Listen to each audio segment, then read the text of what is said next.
If your plants are struggling, no matter how much compost, fertilizer, or water you give them, this might be the missing piece you've never been told about. Subscribe to Evergreen Garden right now. Drop a comment saying microbes and share this with another gardener, because what I'm about to explain is the exact reason my plants didn't just grow better. They literally tripled in size. This isn't hype, and it's not a product pitch. It's soil biology. And once you understand it, you can't unsee it.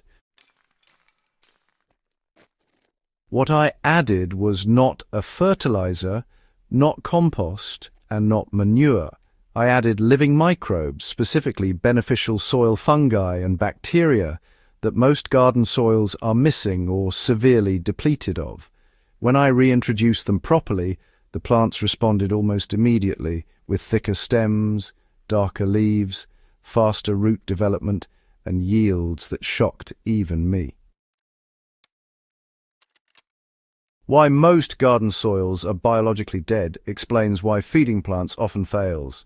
Years of chemical fertilizers, constant digging, dry soil, and bare ground destroy microbial life.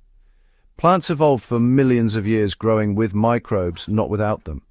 Roots are designed to partner with fungi and bacteria that mine nutrients from soil particles the roots can't reach. Without microbes, plants are forced to survive on whatever soluble nutrients happen to be nearby, which is why growth stalls even in rich-looking soil. The microbe that made the biggest difference was mycorrhizal fungi, especially arbuscular mycorrhizae. These fungi attach directly to plant roots and extend microscopic threads called hyphae far into the soil. 1 inch of root colonized by mycorrhizae can act like several feet of root length.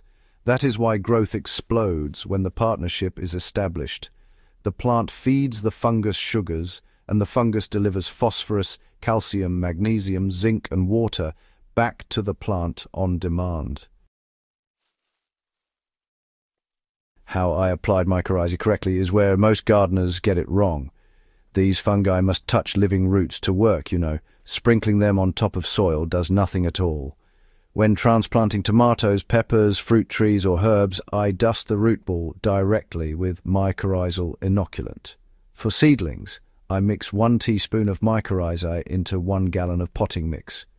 For larger transplants, I use about 1 tablespoon per planting hole. Once the roots grow, the fungi colonize permanently and do not need to be reapplied unless the soil is disturbed.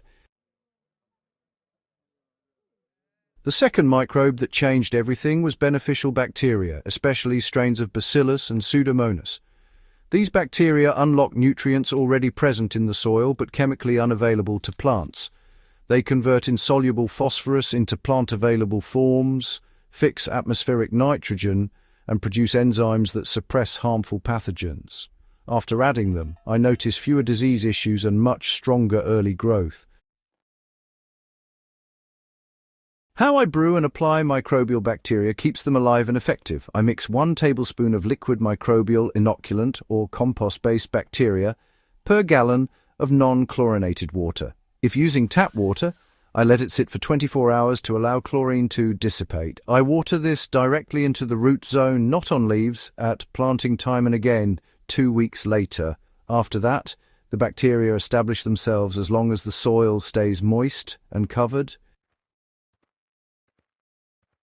Why organic matter feeds microbes and multiplies their effect is critical to understand. Microbes need carbon to survive. Without organic matter, they starve. After inoculating soil, I always add a thin layer of mulch, leaf mold, straw, or shredded plant material. Even ½ an inch is enough. This protects moisture, regulates temperature, and continuously feeds the microbial community. In beds, where mulch was added, plant size was consistently double compared to bare soil.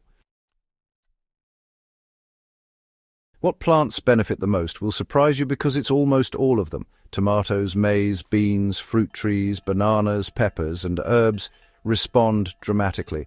Brassicas like cabbage benefit less from mycorrhizae, but still respond strongly to bacterial inoculation. Root crops show better size and uniformity once microbes are active.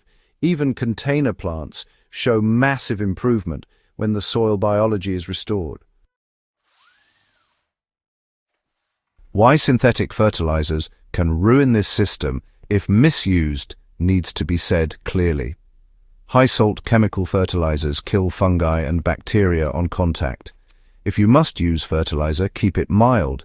I use diluted fish emulsion at 1 tablespoon per gallon no more than once every 3 weeks. When microbes are doing their job, plants need far less fertilizer anyway, because nutrients are being delivered efficiently instead of wasted. How long it takes to see results depends on temperature and moisture, but growth changes usually appear within 2 to 3 weeks. Roots colonize first, then stems thicken, leaf color deepens, and flowering accelerates. In fruiting crops, yields increase not because of magic, but because the plant can finally access the nutrition locked in the soil. Why this works long-term makes it one of the most powerful garden upgrades you can make. Once established, microbes reproduce on their own. They don't wash away like fertilizer. They improve soil structure, increase water retention, and build resilience year after year. This is not a seasonal trick. It's rebuilding the soil ecosystem the way nature intended. If this changed how you think about plant growth, subscribe to Evergreen Garden right now, share this video with another serious gardener, and comment below with the word alive if you're ready to bring your soil back to life.